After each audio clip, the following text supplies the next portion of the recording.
Messieurs, je vais vous lire le nom de quelques marques. Adidas, Red Bull, Accor, Bic, Google, Garmin ou encore L'Oréal.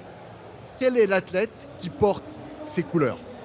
C'est un athlète qui n'est pas en activité aujourd'hui, malheureusement, parce qu'il est blessé gravement et qu'il ne participe pas à la Coupe du Monde. C'est Romain Ntamak. Exactement. Cette semaine, son manager s'est autorisé à dire, à affirmer que Romain Ntamak était le joueur le plus courtisé par les sponsors. Possible? C'est possible, mais je pense que c'est plutôt le sportif blessé le plus courtisé au monde, toute catégorie. Je pense qu'Antoine Dupont, à mon avis, au moins au même niveau. Mais c'est vrai que Romain Ntamak, bien avant sa blessure... devant Mbappé? Alors non, je pense qu'en volume, dans le rugby, volume et en valeur, rugby. Mbappé est largement au-dessus. Je dirais même Antoine Dupont. Oui, mais bien sûr. c'est vrai que Romain Ntamak, pour un joueur qui ne joue pas en ce moment, a un succès absolument phénoménal. Mais ça, Et il a conservé l'intégralité de ses partenaires malgré son absence. Mais oui, parce que c'est ce qui me plaît. En fait, on ne va pas sponsoriser un joueur, on va sponsoriser une personne.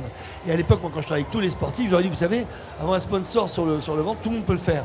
En revanche, je disais aux marques, si vous voulez vraiment sponsoriser quelque chose ou quelqu'un, le club, pourquoi pas, mais ça coûte très cher, mais prenez une personnalité avant tout. Et Cantona, je me rappelle que quand Sharp était sponsor de Cantona, il ne jouait pas, parce qu'il a eu 100 jours où il était dans les travaux d'intérêt généraux, quand il a fait le Kung Fu de Crystal Palace, et c'est là qu'ils ont eu la plus grande audience.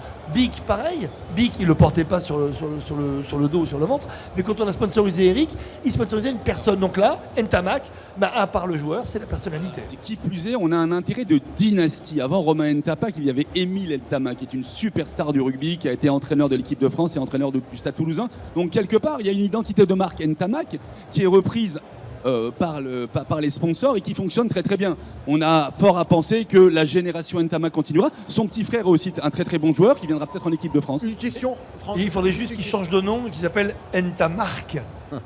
J'ai une question. Je ne me rends absolument pas compte de la valeur du financement par une marque d'un athlète comme Romain Ntamak. Ça représente quoi? Alors ça se calcule en fonction de l'audience du sport, de l'équipe ou de la compétition. En gros, Romain Ntamak, quand il est à Toulouse, c'est calculé par rapport à l'audience de Toulouse. Quand il est en équipe de France, c'est cumulé Toulouse plus équipe de France.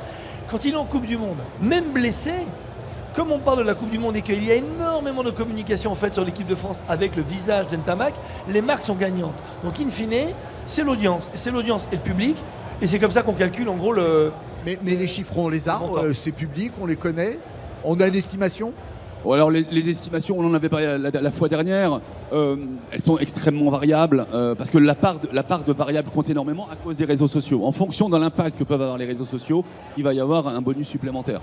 Mais encore une fois, il est important de rappeler que le ratio entre les joueurs de rugby et les joueurs de foot sont un rapport de 1 à 15. Ouais, c'est pas comparable. Et est-ce qu'on peut considérer que s'il avait été valide, sa valeur aurait été supérieure? Ça dépendrait aussi de ses performances sur le terrain. S'il avait effectué des matchs formidables, probablement que ça aurait monté. Là, aujourd'hui, il est considéré comme étant un joueur à part entière de très très haut niveau, avec une très très bonne image. Pour l'instant, c'est préservé. Tant que l'équipe de France est qualifiée, c'est préservé. En fait, l'image d'Ntamak a explosé lors de la dernière finale du championnat de France où il a fait un match totalement médiocre et où il a fait une des plus belles actions de ces dernières années avec un essai formidable qui fait gagner Toulouse. Et donc ce jour-là, on s'est dit, mais il a le mental, il a le physique. Et là, je pense qu'il a gagné des galons incroyables. L'injustice, malheureusement, c'est la loi du sport, c'est la blessure. Mais même dans la blessure, d'abord, il est toujours là. Et le public ne le lâche pas, les médias ne le lâchent pas. Ça montre que, inévitablement, même après le sport, il aura une grande image. Hormis le sport, il faut mettre l'accent dessus. C'est un charmant garçon, intelligent, qui s'exprime bien, qui est très respectueux et qui a une façon de jouer qui est très collective. Voilà pour Romain Ntamak.